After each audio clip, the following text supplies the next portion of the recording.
Kaixo, Matxin naiz, eta gaur liburu berri bat ez zen gogo. Bernardo Atxagaren, Bi euskaldun baten memoriak. Liburu hau 1981an argitaratu izan zen, Pamiela argitaletxearen bitartez, eta Bernardo Atxaga da idazlea. Bernardo Atxaga euskal idazle garrantzitsuenetariko da gaur egun. Obabakoak bezalako liburu garrantzitsuak idatzi ditu, bere urtetan zehar, eta sari pila jaso ditu. Liburu hau dena den berezia da, ez da heldu edo gaztentzat bakarrik tarteko zerbait da. Protagonista liburu honetan moda behi bat, bere bizipena kontatzen ditu, bere jaiotzatik gaur egun arte.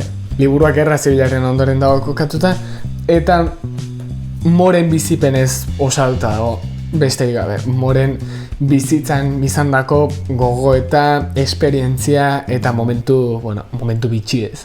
Eta, berezia da, ze baitu bat gogoeta filosofiko, prentze txikia izan liteken bezala, ume baten perspektibatik heldu batentzat beste erantzun bat sortzen dutenak.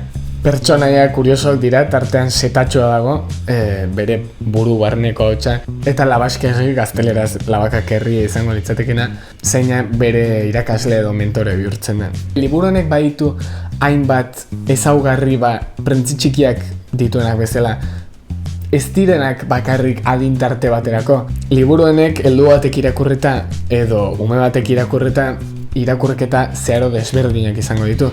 Gainera baditu hainbat momentu berezi, naizta behia izan baditu momentu polit eta, agian unkigarriak eta guzti. Eta honek denak behi euskaldun baten memoriak edozein pertsonak irakurtzeko moduko liburu bat bilakatzen du, nire ustez.